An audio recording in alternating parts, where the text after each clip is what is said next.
Hello everyone, welcome back to study guide YouTube channel. बच्चों, आज के इस वीडियो में मैं आप लोगों को केंद्रीय विद्यालय संगठन क्लास 9 हिंदी PT1 का क्वेश्चन पेपर देने वाली हूँ। आप लोग इस क्वेश्चन पेपर को जरूर सॉल्व कीजिएगा। हो सकता है इसमें कुछ क्वेश्चंस आपके एग्जामिनेशन में आ जाए। तो अगर आप लोगों ने अभी तक इस चैनल को सब्सक्राइब नहीं किया है तो चैनल को सब्सक्राइब करके बेल आइकन को प्रेस करके ऑल पे प्रेस कर लीजिए, क्योंकि इस चैनल पर आप लोगों को क्लास 9 के सभी सब्जेक्ट्स की वीडियोस मिल जाएंगी। तो चलिए आज का ये पेपर डिस्कस करते हैं। यहाँ पे आपको कुछ सामान्य निर्देश दिया गया, आप लोग इस निर्देश को खुद से पढ़ लीजिएगा। सबसे पहले हम लोग खंड का देखते हैं। खंड का में अपठित बोध है, 6 मार्क्स का है। प्रश्न 1, निम्नलिखित अपठित गद्यांश को ध्यानपूर्वक पढ़िए और दिए गए प्रश्नों के सही विकल्प चुनिए। यहाँ पे आप लोगों को अपठित गद्यांश दिया गया, आपको इन गद्यांश को पढ़ना और प्रश्नों का सही उत्तर चुनना है। साहित्य समाज का दर्पण ही नहीं बल्कि उसका मार्गदर्शक भी होता है। किसी भी जीवन समाज की प्रगति उसके साहित्य और कलाओं की समृद्धि से आकी जा सकती है। साहित्यकार अपने युग की परिस्थितियों, जनमानस की आकांक्षाओं और सामाजिक विसंगतियों को अपनी लेखनी के माध्यम से वाणी देता है। जब समाज दिशाहीन होने लगता है तब साहित्य उसे सही और गलत का अंतर समझाकर सही मार्ग दिखाता है। इतिहास साक्षी है कि हर बड़े सामाजिक और राजनीतिक परिवर्तन के पीछे किसी न किसी वैचारिक या साहित्यिक क्रांति की भूमिका अवश्य रही है। वर्तमान समय में भौतिकवादी दृष्टिकोण के बढ़ते प्रभाव के कारण युवाओं का रुझान गंभीर साहित्य से कम होता जा रहा है, जो कि एक स्वस्थ समाज के लिए चिंता का विषय है। यदि हम अपनी आने वाली पीढ़ियों को मानवीय संवेदनाओं से युक्त रखना चाहते हैं तो उन्हें उत्कृष्ट साहित्य के साथ जोड़ना अत्यंत आवश्यक है। तो चलिए अब हम लोग सारे प्रश्नों को देखते हैं। गद्यांश में साहित्य को समाज का मार्गदर्शक क्यों कहा गया है? ऑप्शंस आपको दिया गया है।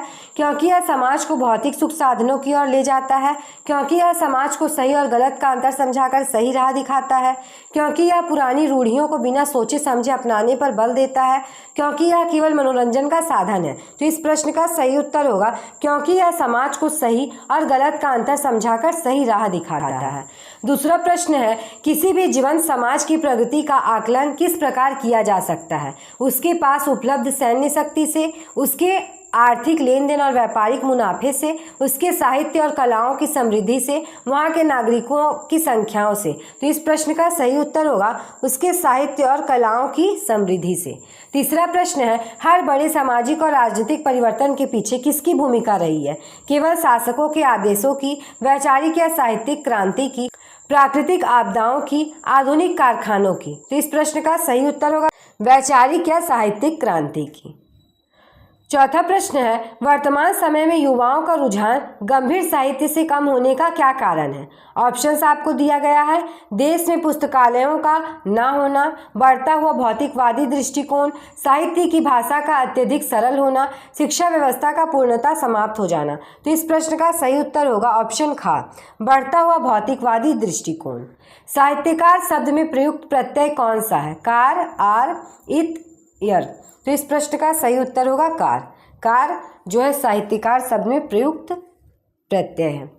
उपयुक्त गद्यांश के आधार पर समाज को स्वस्थ रखने के लिए क्या आवश्यक है? युवाओं को केवल तकनीकी शिक्षा देना, नई पीढ़ियों को उत्कृष्ट साहित्य और मानवीय संवेदनाओं से जोड़ना, प्राचीन ग्रंथों का अध्ययन पूरी तरह बंद कर देना, केवल आर्थिक नीतियों पर ध्यान केंद्रित करना। तो इस प्रश्न का सही उत्तर होगा नई पीढ़ियों को उत्कृष्ट साहित्य और मानवीय संवेदनाओं से जोड़ना। अब हम लोग देखते हैं खंड खा। खंड खा में आप लोगों को व्यवहारिक व्याकरण दिया गया है, जो कि 4 मार्क्स का है। प्रश्न 2, निर्देशानुसार संक्षिप्त उत्तर दीजिए। दुर्बोधता शब्द में से उपसर्ग, मूल शब्द और प्रत्यय अलग करके लिखिए। यहाँ पे आपको एक शब्द दिया गया है दुर्बोधता, आपको जो है दुर्बोधता शब्द से उपसर्ग, मूल शब्द और प्रत्यय अलग करके लिखना है। तो दूर हो जाएगा उपसर्ग, दूर क्या हो जाएगा? दूर हो जाएगा उपसर्ग। बोध हो जाएगा मूल शब्द,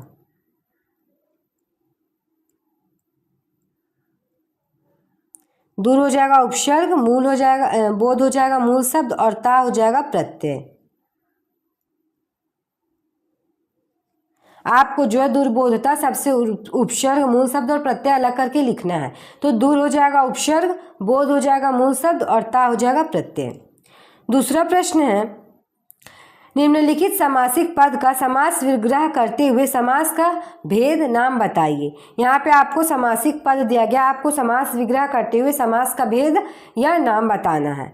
आपको दिया गया है समासिक पद तीज त्यौहार, तो तीज त्यौहार का समास विग्रह क्या होगा? तीज और त्यौहार। तीज त्यौहार का समास विग्रह होगा तीज और त्यौहार। तीज और त्यौहार।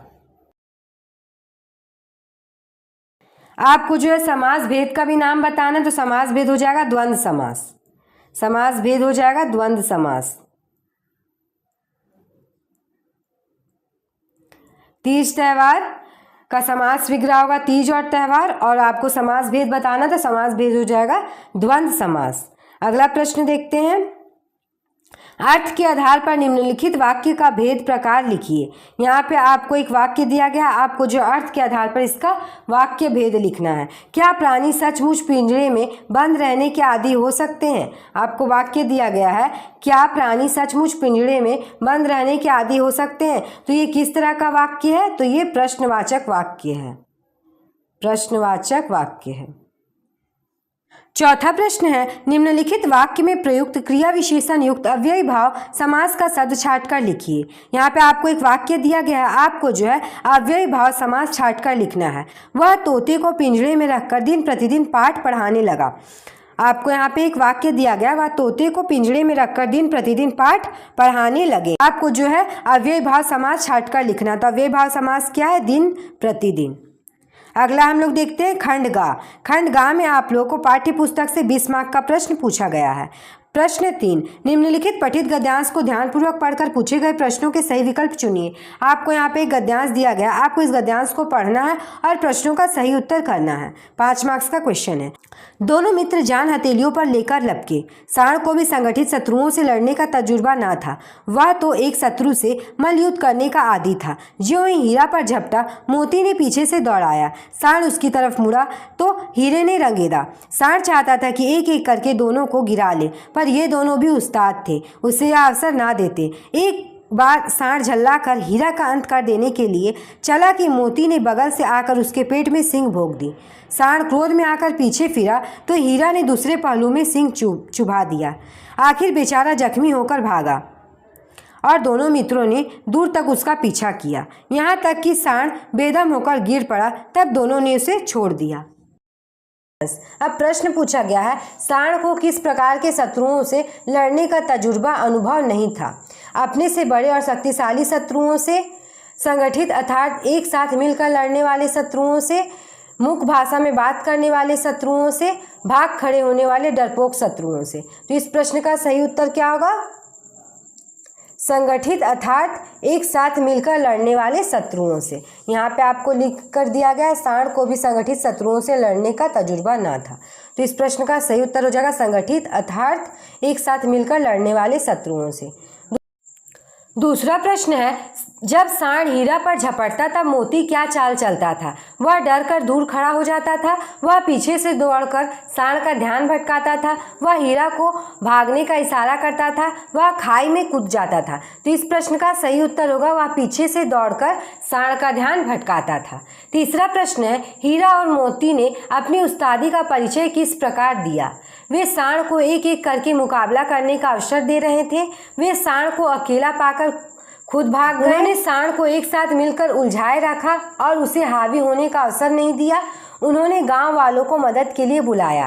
तो इस प्रश्न का सही उत्तर होगा उन्होंने सांड को एक साथ मिलकर उलझाए रखा और उसे हावी होने का अवसर नहीं दिया। चौथा प्रश्न है, सांड अंत में बेदम होकर क्यों गिर पड़ा? वह बहुत दिनों से भूखा प्यासा था। दोनों मित्रों ने उसके दोनों पहलुओं में सींग चुभाकर उसे बुरी तरह जख्मी कर दिया था।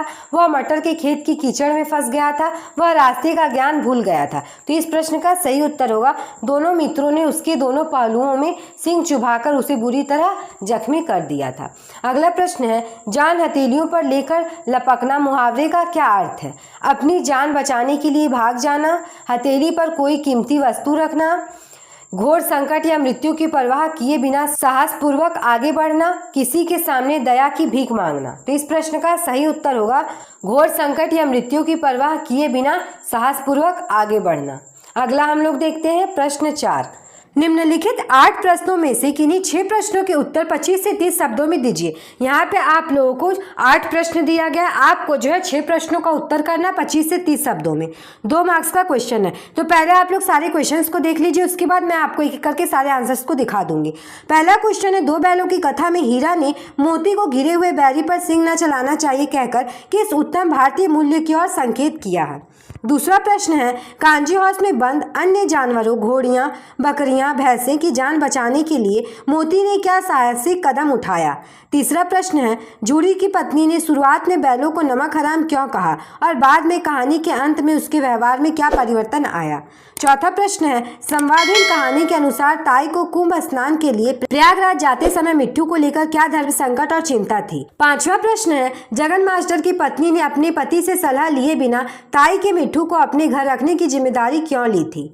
छठा प्रश्न है, ताई जब तीर्थ यात्रा से लौट कर आई तो पिंजरे में बैठे एवजी मिट्ठू नए तोते ने उन्हें देखकर कोई हरकत क्यों नहीं की।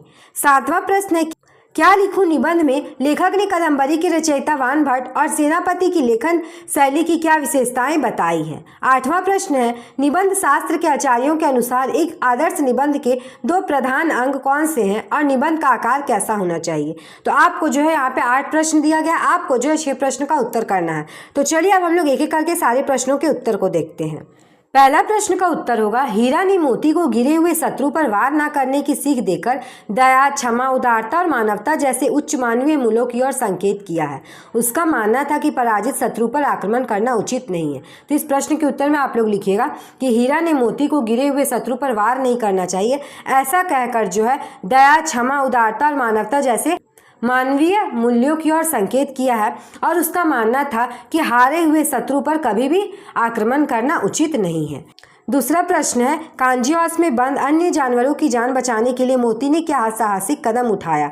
उत्तर में लिखिएगा, मोती ने कांजी हाउस की कमजोर दीवार को अपने सींगों से तोड़ दिया जिससे घोड़ियां, बकरियां और अन्य जानवर बाहर निकलकर अपनी जान बचा सके। तीसरा प्रश्न है, जूरी की पत्नी ने बैलों को नमक हराम क्यों कहा और बाद में उसका व्यवहार क्यों बदल गया। उत्तर में लिखिएगा, शुरू में उसने बैलों को नमक हराम इसलिए कहा क्योंकि वे गया के घर से भागकर लौट आए थे। बाद में उनकी स्वामी भक्ति, मेहनत और प्रेम देखकर उसका व्यवहार बदल गया और वह उनसे स्नेह करने लगी।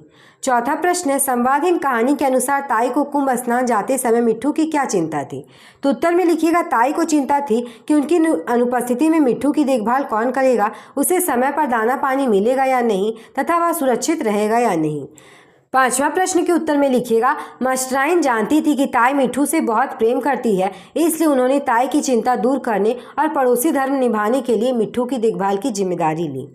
छठा प्रश्न है, ताई जब तीर्थ यात्रा से लौट कर आई तो पिंजरे में बैठे एवजी मिट्ठू ने उन्हें देखकर कोई हरकत क्यों नहीं की। तो इस प्रश्न के उत्तर में लिखिएगा, क्योंकि वह नया तोता था, वह ताई को पहचानता नहीं था, इसलिए उसने ना कोई आवाज़ निकाली और ना ही कोई विशेष प्रतिक्रिया दी।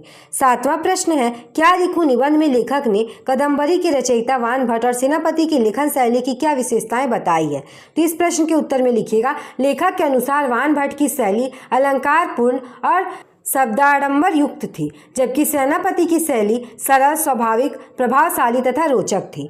और लास्ट प्रश्न है, 8वां प्रश्न है, निबंध शास्त्र के आचार्यों के अनुसार एक आदर्श निबंध लेखन के 2 प्रधान अंग कौन से हैं और निबंध का आकार कैसा होना चाहिए। तो इस प्रश्न के उत्तर में लिखिएगा, आदर्श निबंध के 2 प्रधान अंग विचार और भाषा शैली है। उसका आकार विषयानुसार संतुलित होना चाहिए, न अधिक बड़ा और न अधिक छोटा। अब हम लोग अगला प्रश्न देखते हैं। प्रश्न 5, निम्नलिखित में से किसी एक प्रश्न का उत्तर लगभग 60 शब्दों में दीजिए। यहाँ पे आप लोगों को 2 प्रश्न दिया गया है, आपको किसी एक प्रश्न का उत्तर जो है 60 शब्द में करना है। 3 मार्क्स का प्रश्न है, आपको जो इजी लगेगा आप वही क्वेश्चन कीजिएगा। मैं आपको दोनों बता देती हूँ। संवादहीन कहानी केवल एक तोते और वृद्धा के प्रेम की कहानी नहीं है, बल्कि यह मनुष्य और पशु पक्षियों के गहरे अंतर संबंधों के साथ साथ समकालीन समाज में वृद्धों के अकेलेपन के यथार्थ को भी दर्शाती है। उदाहरण सहित व्याख्या कीजिए। उत्तर में लिखिएगा, संवादहीन कहानी में ताई और मिट्ठू का संबंध अत्यंत भावनात्मक है। परिवार से दूर और अकेली ताई अपने सुख दुख की बातें मिट्ठू से करती है। मिट्ठू भी अपनी बोली से उनका मन बहलाता है। लेखक ने इसके माध्यम से यह दिखाया है कि आज के समाज में अनेक बुजुर्ग उपेक्षा और अकेलेपन का जीवन जी रहे हैं। उन्हें अपनेपन और संवाद की आवश्यकता होती है, इसलिए यह कहानी ताई और मिट्ठू के प्रेम के साथ साथ बुजुर्गों की पीड़ा को भी मार्मिक ढंग से प्रस्तुत करती है। अथवा वाले प्रश्न को देखते हैं। दो बैलों की कथा पाठ के आधार पर सिद्ध कीजिए कि सीधापन और अत्यधिक सहिष्णुता संसार के लिए उपयुक्त नहीं है। लेखक ने इस संदर्भ में भारतवासियों और जापान का क्या उदाहरण दिया है? लेखक का कहना है कि केवल सीधापन और अत्यधिक सहिष्णुता संसार में हमेशा लाभदायक नहीं होती है। भारतवासी शांत, मेहनती और सहनशील होने पर भी विदेशों में सम्मान नहीं पाते, जबकि जापान ने अपने साहस और शक्ति के बल पर विश्व में सम्मान प्राप्त किया। लेखक का संदेश है कि आत्मसम्मान और अन्याय का उचित प्रतिरोध भी आवश्यक है। अब खंड घ देखते हैं। खंड घ में रचनात्मक लेखन दिया गया है, 10 मार्क्स का है। प्रश्न 6, निम्नलिखित में से किसी एक विषय पर दिए गए संकेत बिंदुओं के आधार पर लगभग 80 से 100 शब्दों में एक सार गर्भित अनुच्छेद लिखिए। यहाँ पे आप लोगों को अनुच्छेद लिखना है 80 से 100 शब्दों में। 5 मार्क्स का क्वेश्चन है।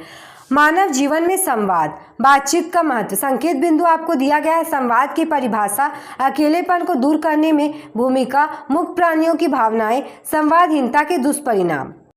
संवाद का महत्व। संवाद मनुष्य के जीवन का महत्वपूर्ण आधार है। इसके माध्यम से हम अपने विचार, भावनाएं और अनुभव दूसरों तक पहुंचाते हैं। संवाद से आपसी विश्वास, प्रेम और सहयोग की भावना बढ़ती है। परिवार और समाज में अच्छे संबंध बनाए रखने के लिए संवाद आवश्यक है। संवाद की कमी से गलतफहमियां और दूरियां बढ़ जाती हैं। इसलिए हमें अपने परिवारों, मित्रों और समाज के लोगों से खुलकर बातचीत करनी चाहिए। अच्छा संवाद व्यक्ति के व्यक्तित्व का विकास करता है और समाज में सौहार्द स्थापित करता है। अथवा में आपको दिया गया है सच्ची मित्रता की कसौटी। संकेत बिंदु, मित्रता का अर्थ सुख दुख में साथ देना, हीरा मोती का आदर्श उदाहरण, आज के समय में स्वार्थी मित्रता। आप लिखिएगा सच्ची मित्रता की कसौटी। सच्ची मित्रता वही है जो सुख दुख में समान रूप से साथ निभाए। सच्चा मित्र कठिन समय में भी साथ नहीं छोड़ता और सही सलाह देता है। दो बैलों की कथा की हीरा और मोती सच्ची मित्रता के आदर्श उदाहरण हैं। दोनों हर संकट में एक दूसरे का साथ देते हैं और एक दूसरे के लिए त्याग करते हैं। आज के समय में स्वार्थपूर्ण मित्रता बढ़ रही है, इसलिए हमें सच्चे, ईमानदार और सहयोगी मित्र बनाने चाहिए। सच्ची मित्रता जीवन की सबसे बड़ी पूंजी है। अथवा में है, अपनी ग्राम पंचायत के सरपंच या नगर पालिका अध्यक्ष को एक पत्र लिखकर अपने वार्ड गांव में रात्रिकालीन प्रकाश, सड़क की लाइटों की समुचित व्यवस्था कराने तथा सुरक्षा व्यवस्था पुख्ता कराने का अनुरोध कीजिए।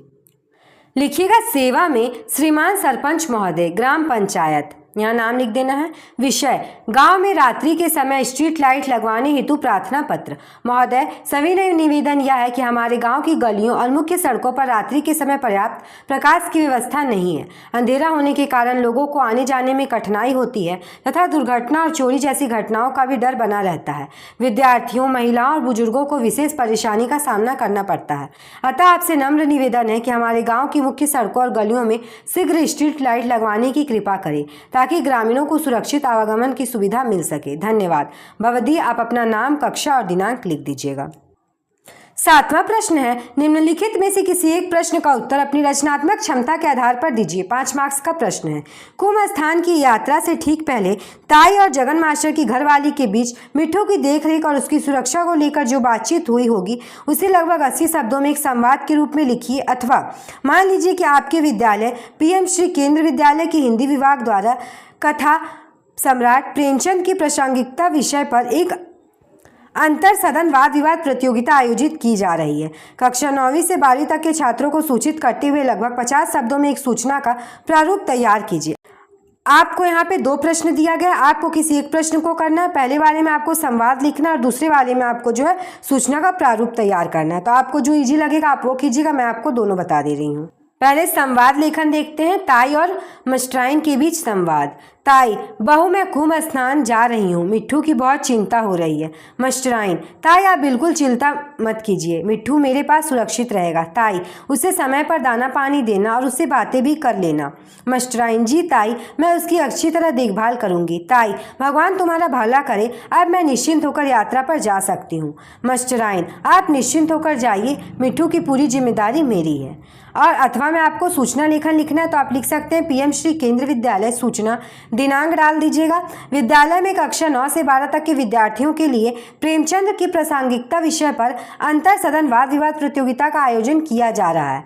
दिनांक 5 अगस्त 2026, समय प्रातः 10 बजे, स्थान विद्यालय सभागार।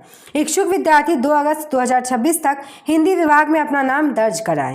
हस्ताक्षर सचिव हिंदी विभाग। इस तरह से आप जो एक सूचना लेखन लिख सकते हैं। तो स्टूडेंट्स, इसी के साथ हमारा ये वीडियो कंप्लीट हो गया। अगर आपको आज का ये वीडियो अच्छा लगा तो इस वीडियो को लाइक कर दीजिए, और अगर आप लोगों ने अभी तक इस चैनल को सब्सक्राइब नहीं किया है तो चैनल को सब्सक्राइब करके बेल आइकन को प्रेस करके ऑल पे प्रेस कर लीजिए, क्योंकि इस चैनल पर आप लोगों को क्लास 9 के सभी सब्जेक्ट्स की वीडियोज़ मिल जाएंगे। स्टूडेंट्स, अगर आप किसी और भी सब्जेक्ट से क्वेश्चन पेपर्स का वीडियोज़ चाहते हैं तो नीचे कमेंट बॉक्स में कमेंट करना बिल्कुल नहीं भूलिएगा।